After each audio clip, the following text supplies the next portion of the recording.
O Antigo Testamento, irmãos, é a base, é o alicerce do Novo Testamento.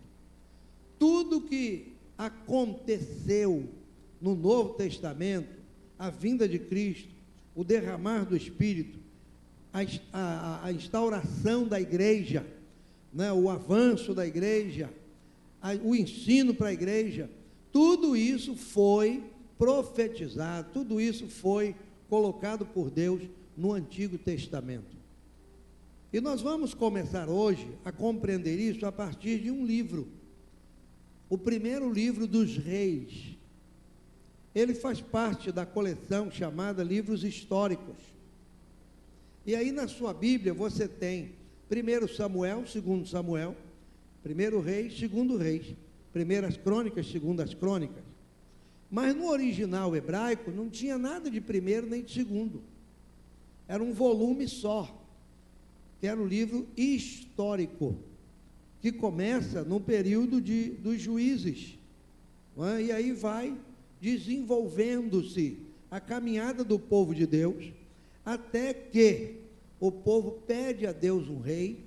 Deus escolhe então Saul, da tribo de Benjamim, filho de Cis, e a partir de Saul começa um novo período na história do povo de Deus, a monarquia.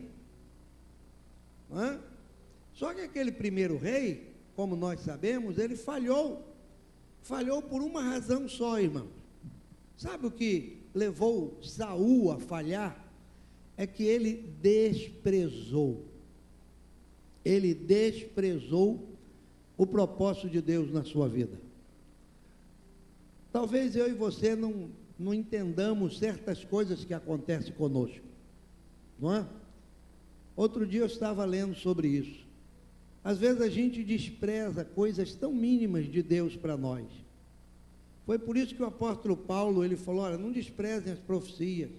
Falou para Timóteo, não despreze o dom que há em ti, sabe? Quando Mical viu Davi louvando, adorando, o desprezou, e a Bíblia diz que ela nunca mais teve filhos. Quando a gente despreza as coisas de Deus, Saul ele desprezou quando ele se antecipou a oferecer aquele sacrifício, sabe? Ele se antecipou, ele desprezou o propósito de Deus. Ele não era sacerdote, ele era rei. Mas Samuel está demorando, então eu vou fazer do meu jeito. Nunca faça do teu jeito, nunca. Deixa Deus agir, irmão. Deixa. A Bíblia está cheia de exemplos para nos ensinar, sabe? Um dos grandes exemplos que nós temos na palavra de Deus, que eu vejo sobre isso, é a morte de Lázaro. Sabe, a morte de Lázaro. Meu Deus do céu, qual de nós, na nossa sã consciência, não imagina que Jesus Cristo falhou ali? Como é que você recebe uma notícia que teu amigo está doente? Não é teu amigo. Você se empenha para ir, você se esforça, não, vamos lá, ele está doente, preciso visitá-lo. Parece que Jesus não se importa. Foi o que aconteceu com Saul. Não é? O inimigo estava lá e ele estava cá. Samuel falou, olha, espera aí que eu chego. E não chegava. E não chegava. E não chegava. E não chegava. E ele se precipitou. Aí ele foi lá, né, e fez o sacrifício de qualquer jeito. Quando ele acaba de fazer, Samuel chega. Viram bem?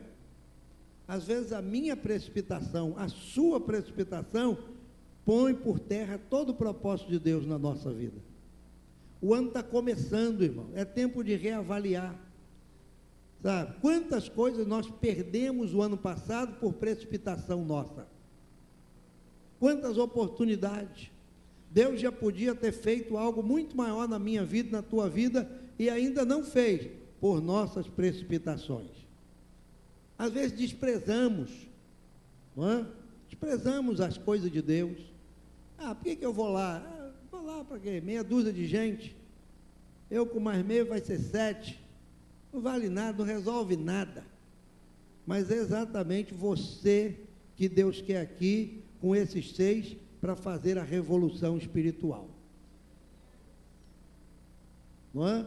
Deus falou através de Zorobabel, lá no livro de Ageu, para que o povo não desprezasse o dia dos humildes começos. Dos humildes começos. Não é? As pessoas desprezam aquilo que começa humilde. E a gente larga para lá de qualquer maneira. Não. Deus, ele trabalha de uma forma totalmente diferente e especial. Então, amados, o livro dos Reis, ele vai nos conduzir numa compreensão de um tempo na história do povo, em que a partir de Davi, não é, do falecimento de Davi, da velhice de Davi, da instalação do reino em Salomão, depois da divisão das tribos, nós vamos ter uma compreensão desse livro muito interessante. Eu anotei algumas coisas aqui, para a gente compreender esse livro aqui.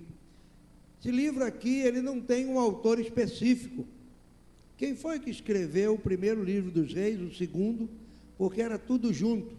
Foi Jerônimo, quando traduziu da Vulgata, que ele separou. Ele falou, não, vou colocar esse como primeiro Reis, esse aqui como segundo, esse como primeiro livro das Crônicas dos Reis, esse como segundo livro das Crônicas dos Reis. Jerônimo, não é? Aquele padre que traduziu a Bíblia para a Vulgata Latina, que fez essa divisão de primeira e segunda Reis, para que houvesse melhor compreensão da história do povo de Deus. O propósito desse livro aqui, irmãos, é mostrar uma coisa, é que às vezes a gente se distancia de Deus, sem perceber que está se distanciando de Deus. Esses reis de Israel, eles pecaram, eles transgrediram, eles erraram. E eram reis, foram ungidos, foram chamados, foram escolhidos, foram separados, mas viveram à sua moda, à sua maneira, ao seu jeito. E o final de muitos deles foi trágico. É interessante que o autor declara explicitamente que seu material veio de onde? Dos Atos de Salomão, das Crônicas do Rei de Judá. E nesses livros aqui nós vamos encontrar alguns profetas de Deus, porque Deus nunca ficou sem profeta na terra. Se existe uma coisa, irmãos, que nós não podemos desprezar, está lá em 1 Tessalonicenses capítulo 5, eu acho que é no verso 19 ou 20, Paulo diz assim, não desprezeis as profecias. As profecias, elas têm seu cumprimento. Mas, pastor, eu estou esperando uma profecia de sei lá quantos anos, não se cumpriu. Calma. Eu já ouvi durante a minha vida muitas profecias. Eu nunca me agarrei a nenhuma delas para dizer, não, essa aqui, eu estou agarrado nessa, nunca. Eu me agarro com Jesus, eu me agarro com a palavra, eu me agarro com a oração, eu me agarro com o Espírito Santo. A profecia, ela é uma promessa. Se for de Deus, ela vai se cumprir. Se não for de Deus, não vai se cumprir. E eu não vou me decepcionar, não é? Eu não vou ficar agora frustrado, dizendo, meu Deus, falaram para mim há 2 anos atrás, que em 2018, no dia 4 de janeiro, ia fazer isso, e dia 4 não aconteceu nada. Eu nunca me decepcionei com profecia e nunca espero me decepcionar, porque eu nunca me agarrei a elas, eu me agarro à palavra. O que está escrito na tua Bíblia, na minha Bíblia, na nossa Bíblia, é palavra de Deus, e o que está aqui, Deus vela para cumprir. Deus vela para cumprir. Pastor Edson e família, venha para frente, bem-vindo, vem para cá, venha para cá com a esposa, senta aqui mais na frente, por favor, muito bem-vindo, em nome de Jesus. Então, amados, esse livro aqui é um livro preciosíssimo, ele tem 22 capítulos, e nós podemos estudá-los nessas 22 próximas quarta-feira, não é, que nós temos aí, nas próximas 22 quartas-feiras. E qual é o propósito de cada quarta-feira? É que nós conheçamos né, os atos deste livro precioso aqui, aprendamos as suas lições e sejamos ricamente abençoados em nome de Jesus. Então, amados, esse livro, ele é muito precioso. O livro dos Reis vai mostrar uma coisa para nós, que Deus ainda é Deus de aliança. Deus ainda é Deus de aliança. E você vai aprender uma coisa: quem é que quebra as alianças? É Deus ou o homem? É o homem. Sou eu que quebro as alianças, irmão. Somos nós. Deus, ele nunca quebrou uma aliança. Deus se mantém íntegro.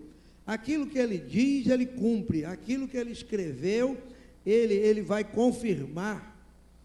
Agora, nós vamos observar na história do povo de Deus, é que quem quebra as alianças somos nós.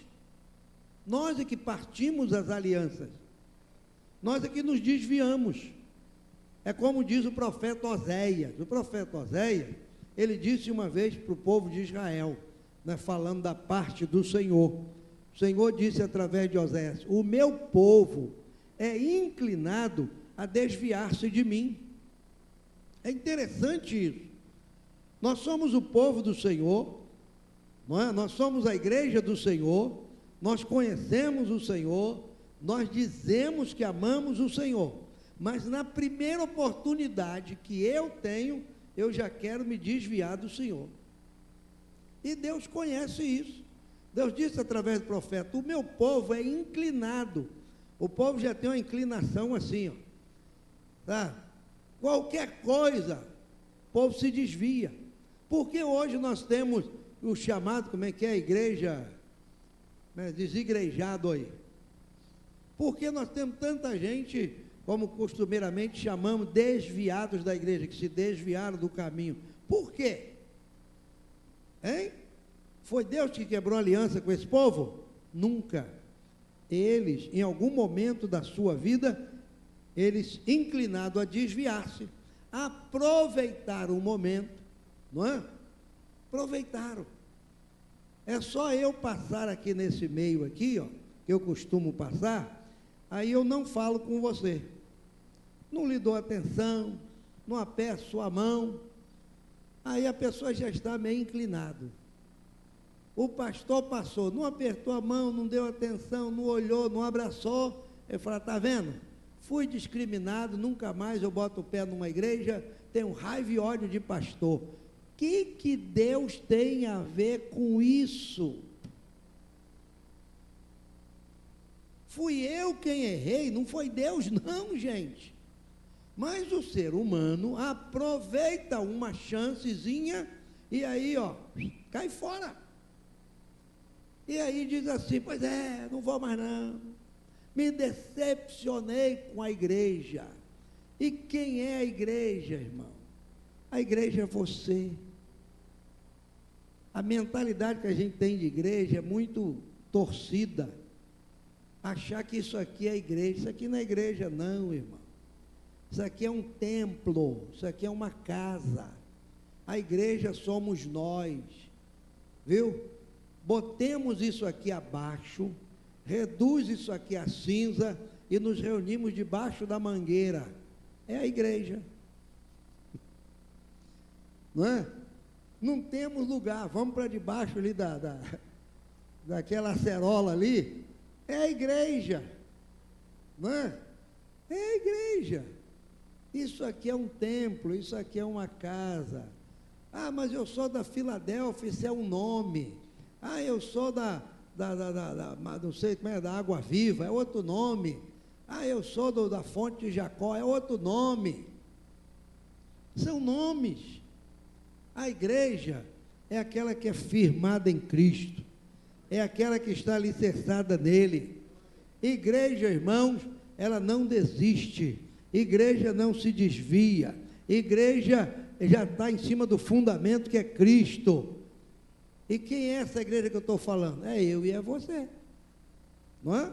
É eu e é você, somos nós. E o livro dos Reis vai nos ensinar isso, coisas preciosas, não é? Acerca da aliança de Deus com o seu povo. O capítulo 1, que é o capítulo de hoje, ele vai mostrar o quê? O momento da velhice de Davi, da velhice. E alguns fatos interessantes aqui nessa velhice de Davi. O primeiro é que vai dizer aqui que Davi, já velho e entrado em dia, cobriu-no de vestes, porém não aquecia. Aí disseram os seus servos: busquem para o rei meu senhor uma moça virgem, que esteja perante o rei, e tenha cuidado dele, durma no seu seio. Ela tinha que dormir encostada no rei, para que o rei, meu senhor, aqueça. E buscaram por todos os termos de Israel uma moça formosa. Acharam a Abisag, sunamita, lá de Sunem. Você lembra da sunamita? Né? Dali de Sunem. E a trouxeram ao rei, e era moça sobremaneira formosa, tinha cuidado do rei e o servia. Aí o que diz aí o verso, finalzinho desse verso 4 aí?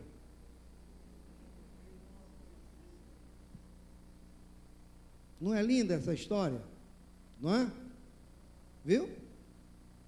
Aí você já deve estar pensando o quê? Essa história aqui, você homem, já está pensando o quê? Quando eu ficar velho, eu vou fazer igual Davi fez, não é?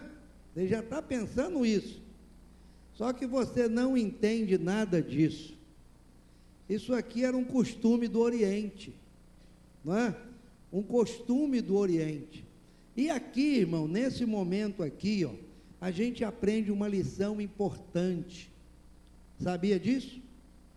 Essa moça formosa, linda, virgem, ela dormiu no seio do rei, aqueceu o rei, porém o rei não a conheceu. Ela estava tão próxima do rei, mas o rei não a conheceu, e nem ela conheceu o rei, no sentido de intimidade. O que tem a ver com isso, pastor? Tem a ver comigo. Muitas vezes eu estou tão próximo do meu rei, mas não tenho intimidade com ele. Eu sou crente, eu sou da igreja, eu frequento a igreja, eu venho à igreja, eu dizimo na igreja, eu oferto na igreja, eu canto na igreja, mas eu não tenho intimidade com o meu rei. Eu conheço o rei, mas eu não tenho intimidade com ele. Isso representa a vida espiritual, irmão. Muita gente está próximo, mas não é conhecido do rei. Você não lembra que Jesus falou lá em Mateus 7, que naquele dia muitos dirão: Senhor, em teu nome eu fiz isso, eu expulsei, eu orei, eu batizei, eu pintei, eu bordei, e o Senhor vai dizer o quê? Quem lembra? Não precisa nem falar apartar, não. Ele só vai dizer assim: não vos conheço. Não precisa nem mandar apartar, não. É só ficar com essa palavra: eu não vos conheço. Pregou em nome do rei, cantou em nome do rei, expulsou demônio em nome do rei, não é? Fez tanta coisa, e o rei vai dizer naquele dia: mas eu não conheço você. Essa Abisag aqui, ela estava pertinha do rei, juntinha do rei. Na hora de dormir, o rei já velho, ela levantava o braço do rei e deitava assim, ó, bem no peito do rei, para esquentar ele. E o rei não conhecia aquela moça. E Jesus falou disso lá em Mateus: eu não vos conheço. Mas eu usei o teu nome, mas eu não te conheço. Mas eu fiz, mas eu não te conheço. Vocês estão vendo como a Bíblia é um negócio legal? É, irmão. A Bíblia, ela prende a gente. Ou você se entrega totalmente ao propósito de Deus na sua palavra, ou a gente vai viver como essa Abisag aqui, ó, a vida toda. Próximo do rei, pertinho do rei, sente o cheiro do rei, come a comida do rei, mas o rei não conhece a gente. O rei não te conhece. Você não tem intimidade. Quantos crentes vivem assim? Está entendendo? Isso é só para começar aqui no livro dos reis, só para começar. Porque a gente lê um livro desse e fala assim, isso aqui é uma história. Mas essa é uma história verdadeira, uma história que tem princípios, uma história que tem ensino. O apóstolo Paulo fala lá em Romanos, capítulo 15, que todas as coisas que foram escritas, para o nosso ensino foi escrito, para que através das escrituras tenhamos consolação e esperança. Todo o propósito de Deus está na sua palavra.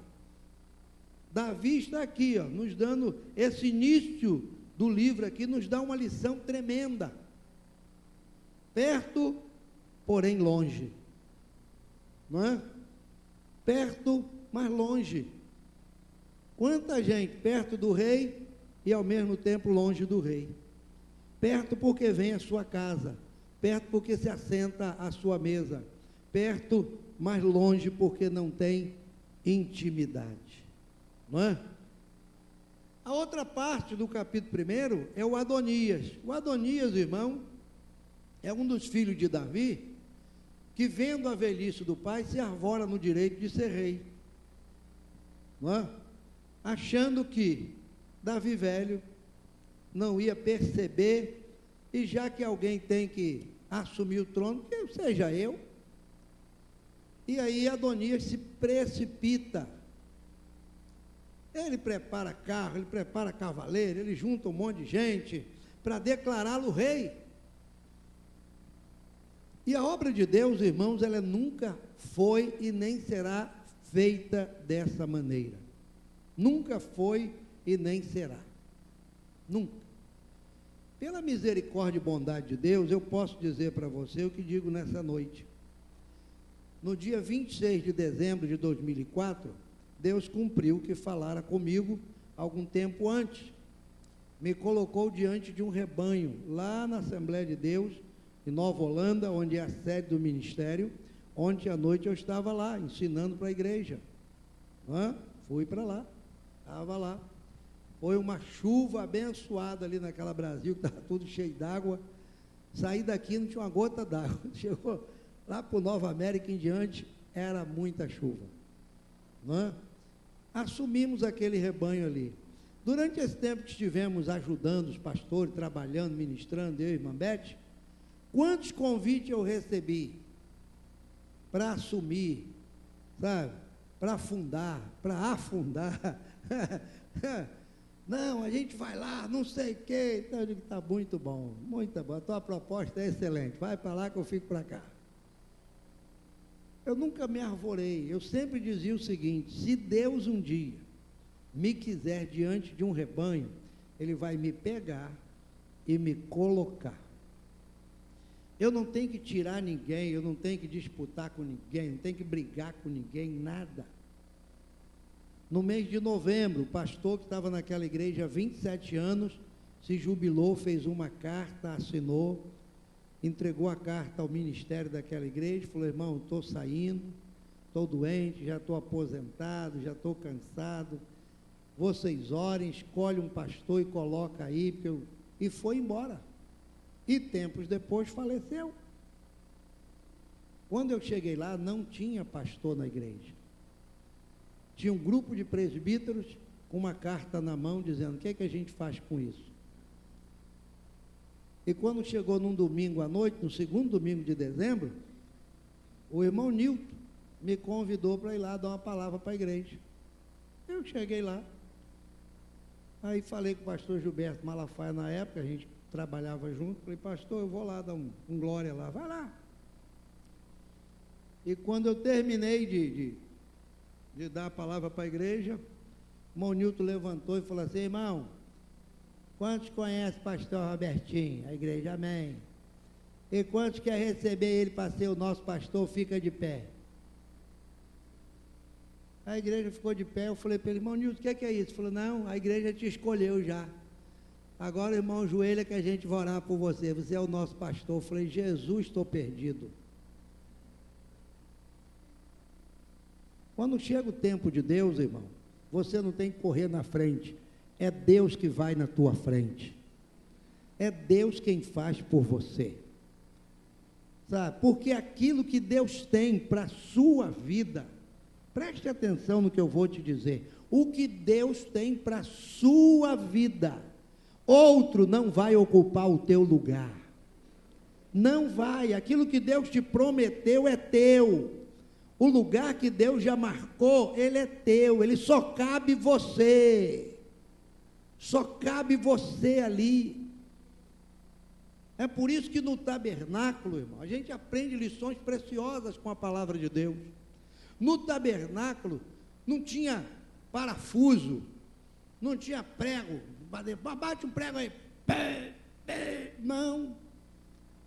Olha o tabernáculo lá no Antigo Testamento, o livro do Êxodo, olha, tudo era encaixado, tudo encaixava, as tábuas, tudo encaixava, tudo certinho.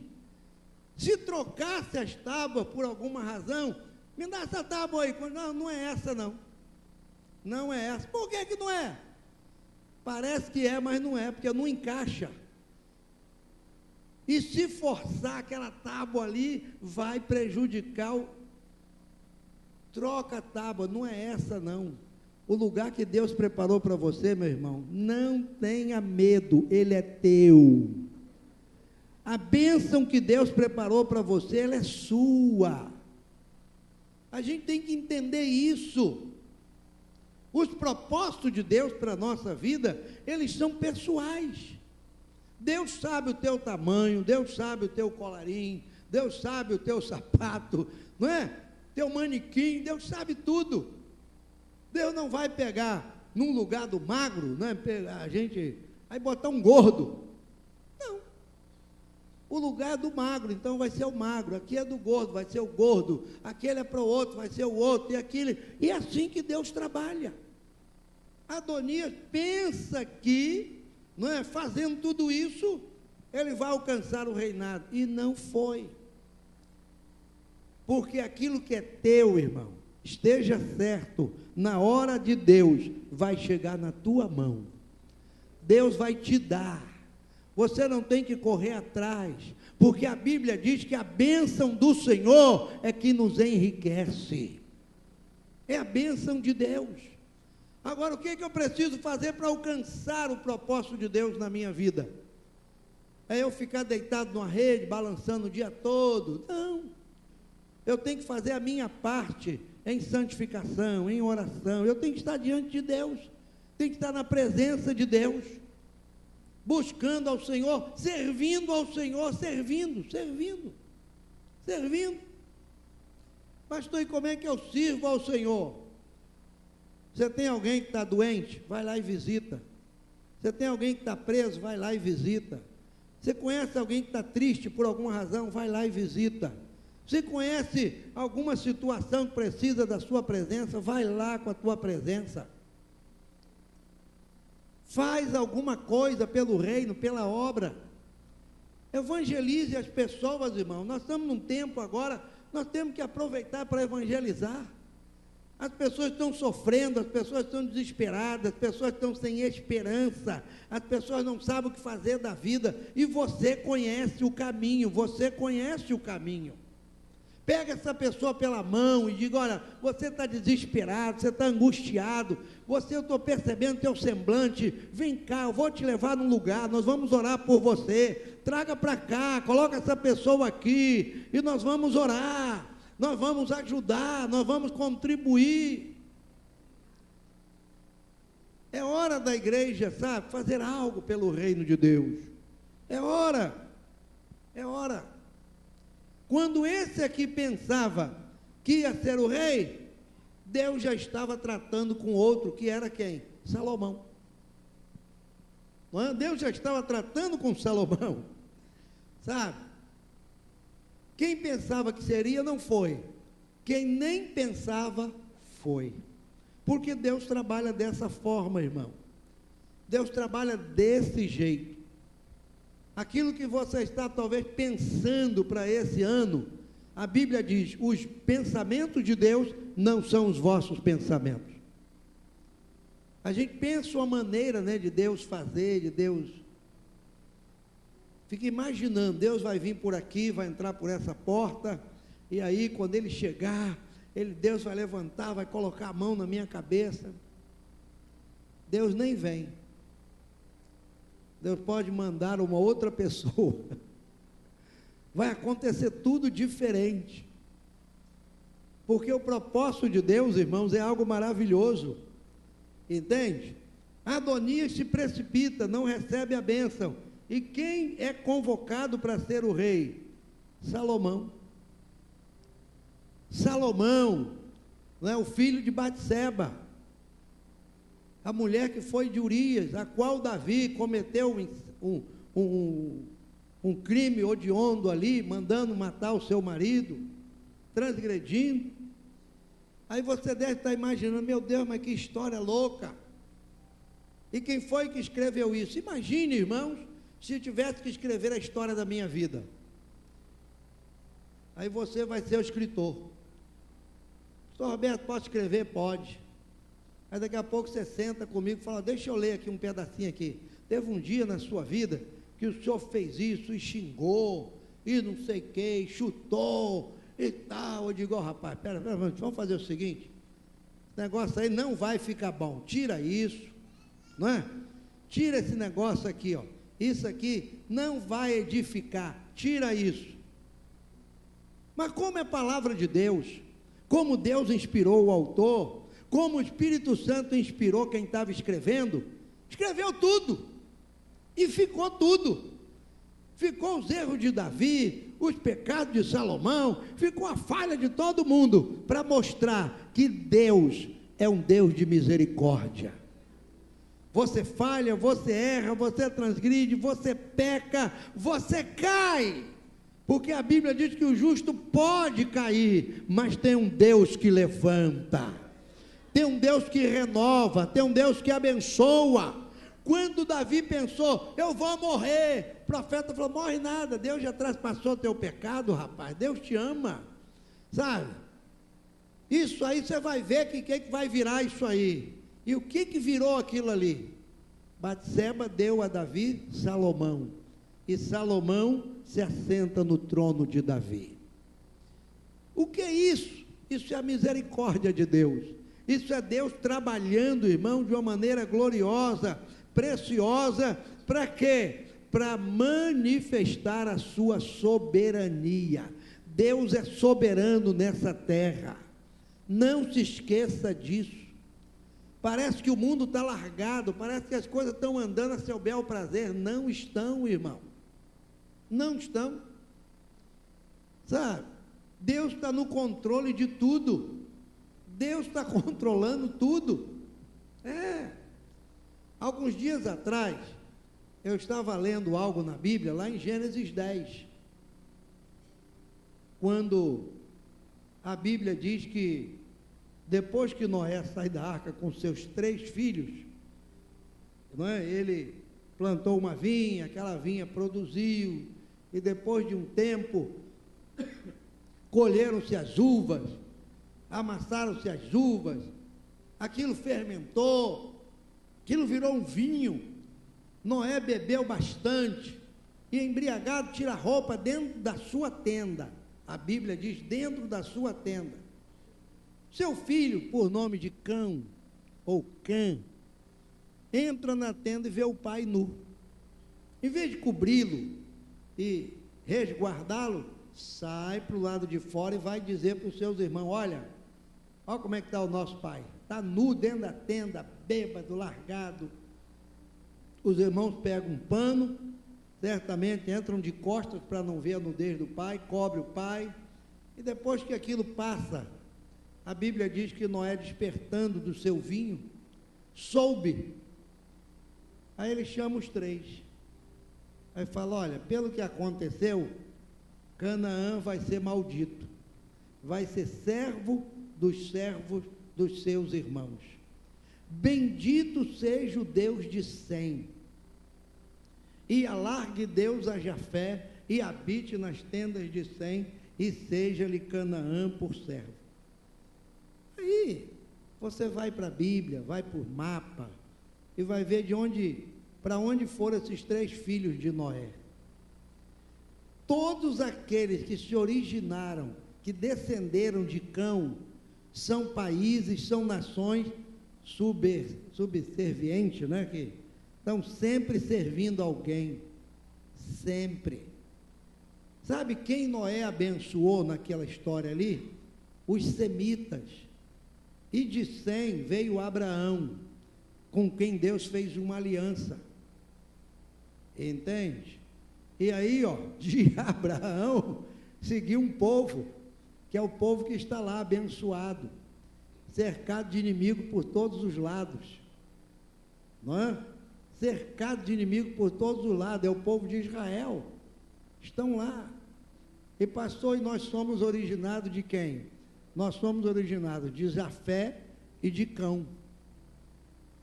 Se você estudar direitinho a nossa história, nós somos oriundos dos jafetistas e dos cananitas, não é?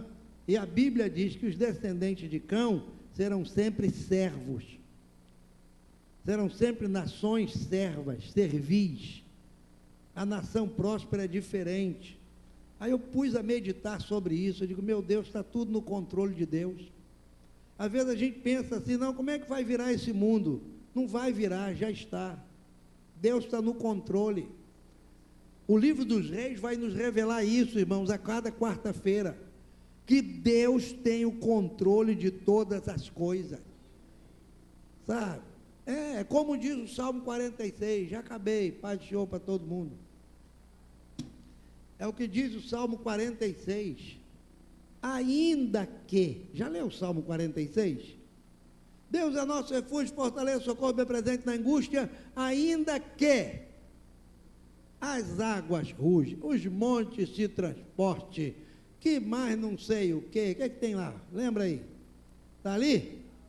Olha lá, as águas rugem, os montes se abalem pela sua braveza, o que mais? Só isso? Não é possível, não é? Não temeremos, a terra se mude, os montes vão por meio dos mares, vai acontecer um monte de coisa, não é? Vai acontecer. Só que no início do Salmo diz o quê? Deus continua sendo o nosso refúgio, fortaleza.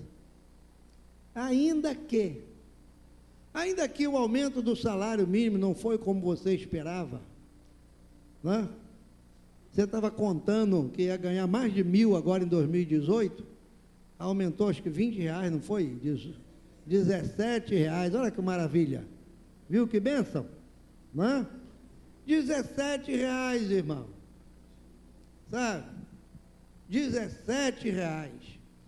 Aí se você for um crente esperto, você pega esses R$17 e faz um propósito com Deus, com Ele. Sabia disso? Você for um crente esperto, que ganha salário mínimo, você pega esses R$17 que o Temer te deu aí essa semana e faz um propósito com Deus. Escolhe uma agência missionária, escolhe um missionário que está trabalhando, escolhe uma obra séria e vai lá e diz, Deus, eu só tenho R$17, mas eu vou dar, eu vou contribuir, o que eles me deram eu vou entregar para um missionário, para uma obra missionária, para alguma coisa séria nessa terra. Invista no reino, invista em almas, invista numa semente, numa terra fértil, e quando você fizer esse propósito, depois daqui a 2, 3 meses, você me procure e me conte o que Deus vai fazer na tua vida. Porque o normal nosso é ficar o quê? Murmurando, reclamando, maldizendo, xingando, falando, esse Temer não vale nada, não sei o que, irmão, para com isso. Você acha pouco os 17? Mudou alguma coisa na tua vida esses R$17 de aumento? Não. Então pega 17 e investe na obra de Deus. Faz um propósito com Deus. Deus, eu ganhei R$17 de aumento, eu te louvo por esses 17, porém eu vou aplicá-lo na tua obra, eu vou aplicá-lo no teu reino. Todo mês eu quero pegar esses 17 e lançar lá, ó. A Bíblia diz, lança o teu pão sobre as águas, lança o teu pão, depois de muitos dias o acharás. Amém? Vamos ficar de pé na presença de Deus.